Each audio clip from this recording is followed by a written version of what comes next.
내 허물을 여호와께 자복하리라.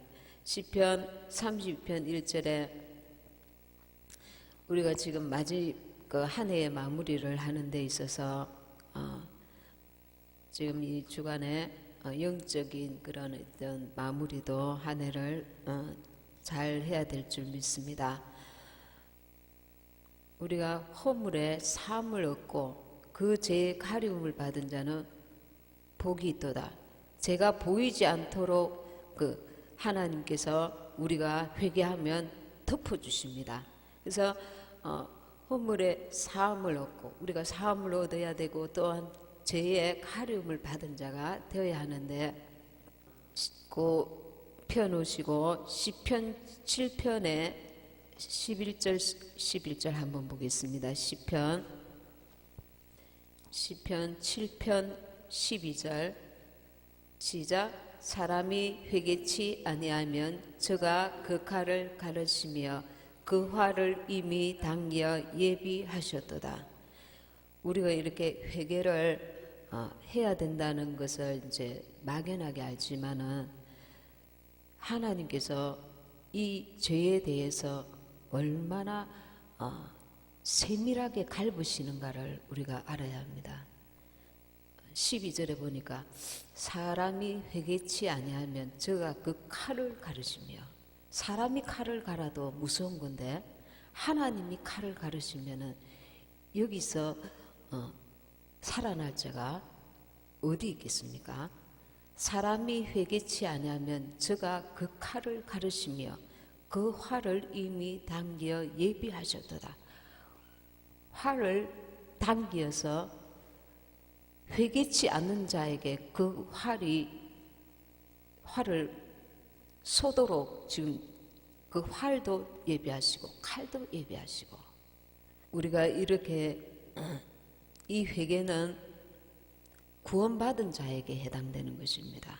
구원받지 않은 자에게 회개가 의미가 없는 것입니다. 예수님을 만나지 않은 자가 회개를 알 리가 없기 때문에. 그래서 우리 구원받은 자가 하나님의 관점에서 우리가 이제 이 죄를 볼 줄 알아야 합니다. 우리는 많은 경우에 마귀의 게임에 속습니다. 어떤 게임에 속느냐 하면은 많은 사람이 그런 죄를 짓는 거야. 많은 사람이 그렇게 살아가고 있어. 근데 하나님은 많은 사람을 구원하시지 않았습니다. 그리고 구원받은 자 중에서도 알곡과 가라지를, 나쁜 물고기와 좋은 물고기를 가리십니다. 그래서 우리는 많은 물고기 속에 포함되기를, 혹은 가라지 속에 포함되기를 원치 않습니다. 그러면서도 죄 부분에 대해서는 많은 사람들 속에 나도 한 사람이라고 스스로 속습니다. 많은 사람들이 죄를 짓고 있기 때문에 이 죄는 죄같지도 않은 죄라고 스스로 위로받고 그거를 심각하게 생각하지 않는 거죠. 근데 하나님께서 말씀하시는 죄에 대해서 우리가 민감해야 될 필요성이 있습니다. 왜냐하면 이 죄로 말미암아, 회개치 아니함으로 말미암아 우리가 무서운 하나님께서 칼을 가르치며, 우리가 하나님이 사랑이 많으시고 하나님께서 용서하기를 기뻐하시고 하나님께서 인내의 하나님, 참 좋으신 하나님, 사랑이 많으신 하나님, 관용과 불쌍히 여김이 풍성하신 하나님, 그러나 하나님은 하나님께서 세우신 그 법을 초월하지 않습니다.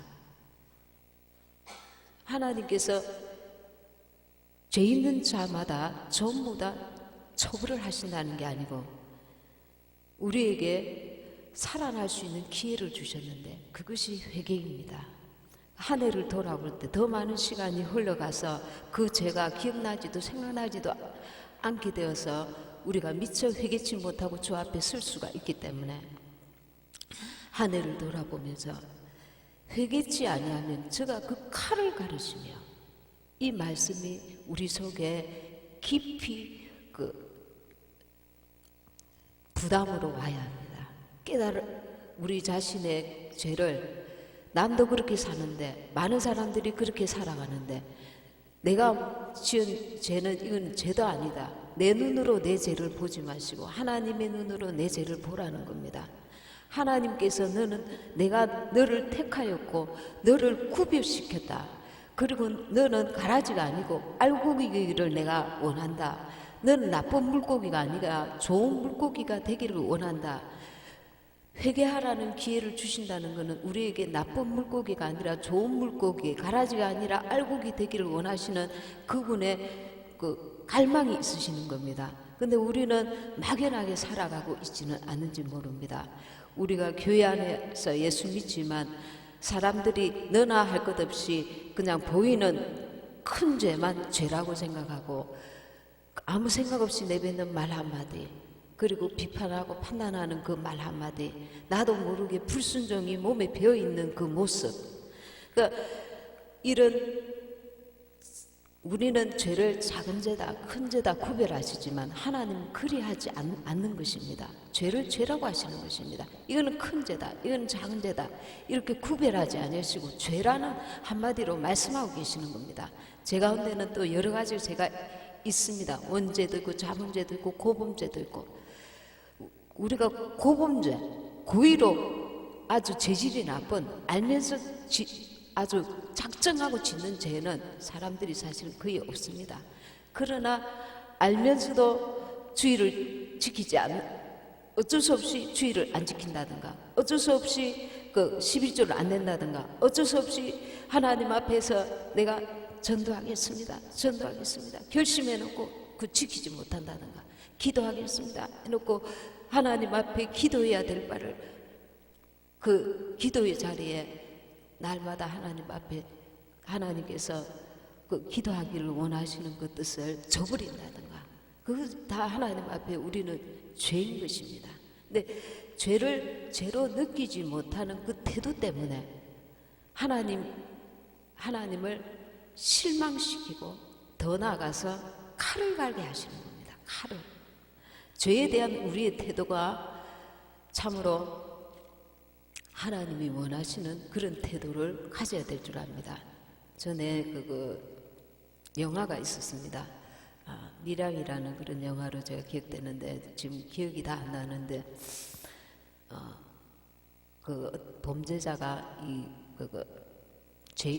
죄수가 그 주인공의 가족을 죽였습니다. 죽이고 감옥에 갇혔다가 나중에 예수님을 믿게 되었습니다. 이 주인공도 너무나 고통 가운데 괴로운 가운데 있다가 예수님을 믿고, 그래서 그 자기 가족을 죽인 그 범인을 용서하려고 마음을 먹었습니다. 그래서 아주 힘들게, 용서하지 않는 마음 너무 괴롭고 힘들어서 용서하려고 감옥에 찾아갔습니다. 그래서 이제 말을 꺼내기 시작합니다. 내가 예수님을 믿고 내가 당신의 죄를 정말 용서하기로 마음먹었습니다. 그런데 이 죄수가 뭐라냐면, 죄수가 뭐라냐면, 감사합니다. 아무래도 저도 얼마 전에 예수님을 이 감옥에서 믿게 되었습니다. 그래서 저 같은 죄인도 하나님이 용서하신 것을 깨닫게 되었습니다. 당신이 그렇게 말 안 하셔도 나는 벌써 무거운 죄짐을 벗고 하나님의 은혜로 평안을 누리고 있습니다. 얼굴이 자기보다 더 밝은 거예요. 그래서 이제 이 주인공은 그런 그 얘기를 하길래 떨떠름한 모습으로 그 주인공은 길을 났습니다. 그 감옥을 나옵니다. 나오는데 이건 아니야, 이건 아니야, 이건 아니야, 막 그렇게 속으로 화를 치면서 자기가 온 것이 굉장히 후회가 되는 겁니다. 내가 하나님께 죄를 용서함을 받았을지라도 나 때문에 고통당하는 그 상대에게 아직 온전한 용서를 받지 못한, 그러니까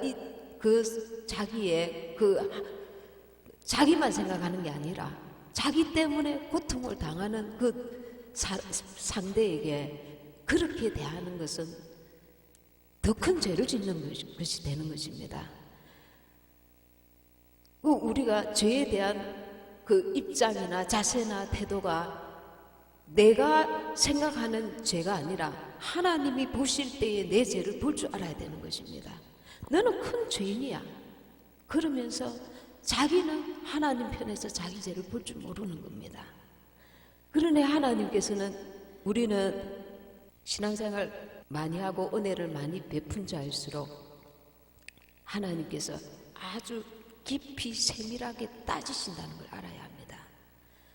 받은 은혜가 많은 자일수록 하나님 앞에 우리가 신앙생활 오래 한 자일수록 하나님께서 주신 은혜가 많은 자일수록 그리고 또 시간을 그만큼 많이 하나님께서 우리에게 사랑을 베푸신 시간만큼 하나님께서는 우리에게 더 세밀하게, 더 온전하게, 더 완전하게 갈부신다는 겁니다. 따지신다는 겁니다. 근데 내가 내 죄를 따지는 모양은 예수님 처음 믿었을 때 그 모습 그대로고 내가 다른 사람의 죄를 따지는 것은 더 세밀해졌다는 겁니다. 내가 내 죄를 바라보는 모습은 어제나 오늘이나 동일하고 그 신앙의 모습은 태도나 그 마음에 생각하는 것이나 그 관점이나 이런 것들은 변화가 없고 다른 사람의 죄를 보는 것은 더 세밀해지고 더 까다롭게 아주 더 예리해졌다는 겁니다. 이거는 하나님 앞에 큰 죄인 것입니다. 세월이 갈수록 내 죄를 더 깊이 바라볼 줄 알고 남의 죄는 용납하고 덮어줄 줄 알아야 합니다. 그게 주님이시거든요. 주님은 죽기까지 그렇게 하셨습니다. 십자가 달려 처절하게 고통을 엄청난 고통을 당하시면서 저들의 죄를 저들에게 돌리지 마옵소서. 끝까지 용서하시고 허물을 덮어주길 원하셨습니다. 근데 우리는 갈수록 남의 죄에 대해서는 더 민감하고 내 죄에 대해서는 더 둔하여지는 우리 기독교인들의 모습을 들어보게 됩니다. 이것이 이 마지막 때에 살아가는 우리의 큰 문제고 하나님 앞에 큰 이 해결해야 될 모습들입니다. 이 무서운 말씀입니다. 사람이 회개치 아니하면 저가 그 칼을 가르시며. 그러니까 회개가 우리의 삶에 아주 이렇게 깊이 자리를 차지하고 있어야 합니다. 날마다 하나님.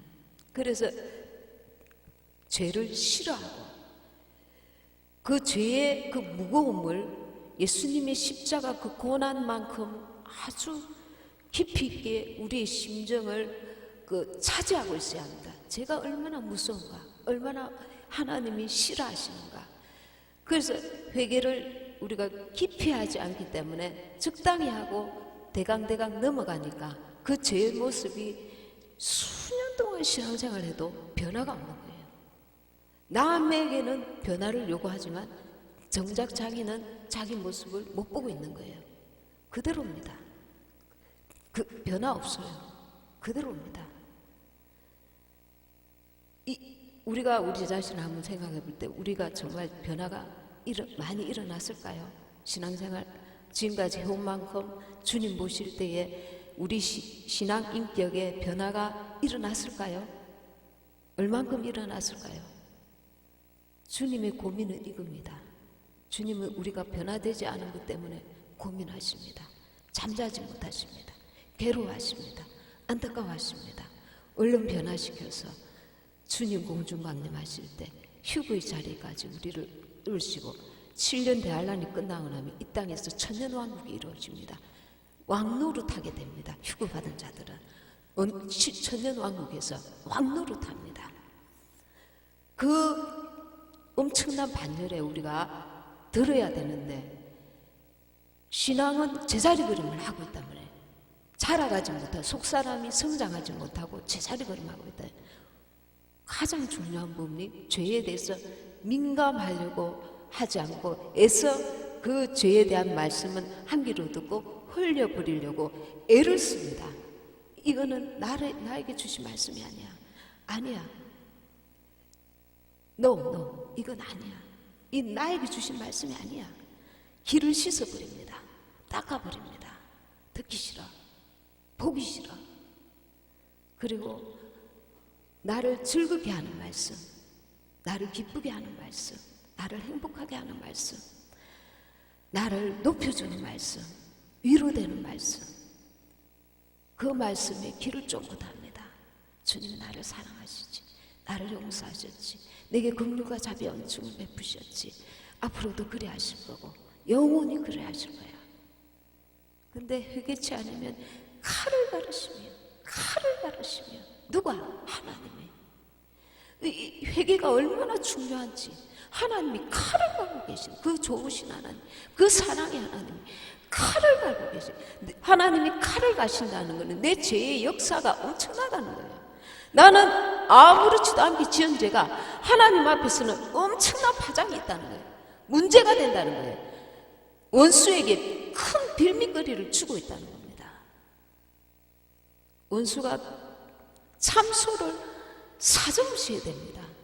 저자가 하나님 죄짓지 아니하시는 왜 가만 버려둡니까? 계속 참소하는데 우리는 그냥 없이 죄를 툭툭 쏟아버리고 있단 말입니다. 한 해를 마무리하는 이쯤에 우리는 우리 죄에 대해서 얼마나 둔하게 한 해를 살아왔는가, 그 부분에 대해서 하나님 앞에 깊이 기도하셔야 될 줄 믿습니다. 3절에 보니까 내가 토슬지 아니할 때에 종일 신음함으로 내 뼈가 쇠하였도다.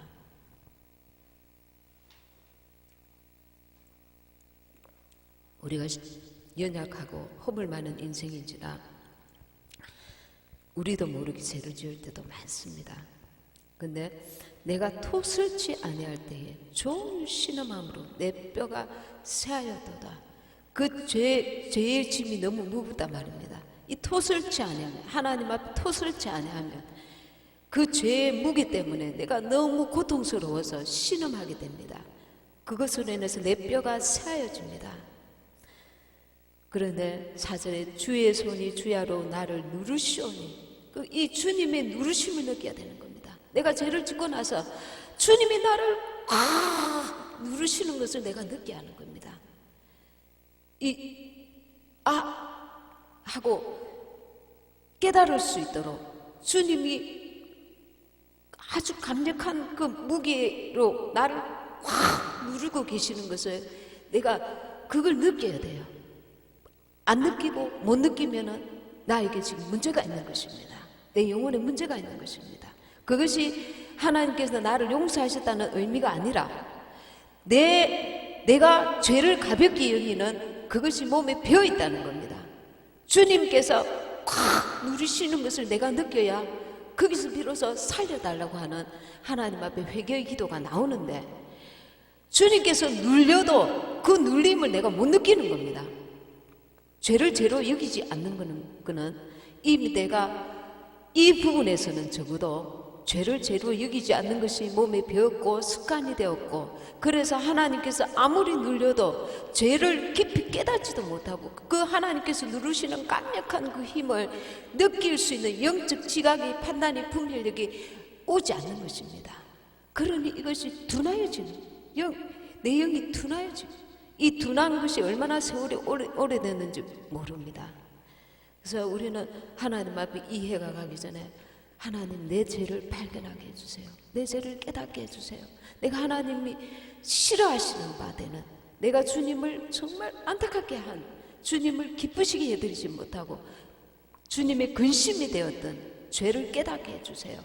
그래도 다 깨닫지는 못합니다. 그것은 주님께 그냥 기도함으로 우리가 하나님께서 긍휼을 베푸시기를 바라고 또 그렇게 구해야 되겠지만, 주님이 적어도 기억나기를 나게 하고 싶어 하시는 죄가 있으면 깨달아야 하고 회개해야 합니다. 토설해야 합니다. 주님 앞에 이 토설이 얼마나 중요한지 모릅니다.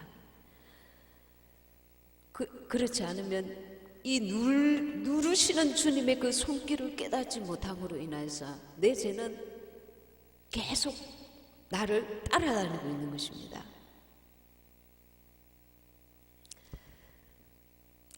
말씀 한 구절 더 보도록 하겠습니다. 잠언 28장 13절. 자기의 죄를 숨기는 자는 형통치 못하나 죄를 자복하고 버리는 자는 불쌍히 여김을 받으리라. 잠언 28장 13절 제가 한번 더 읽겠습니다. 자기의 죄를 숨기는 자는 형통치 못하나 죄를 자복하고 버리는 자는 불쌍히 여김을 받으리라. 우리가 하나님 앞에 죄를 자복하고 버리면 불쌍히 여김을 받는다고 하셨습니다. 베드로가 예수님을 3번 부인하였습니다. 그 마지막에는 저주하면서 막 예수님을 부인하였습니다.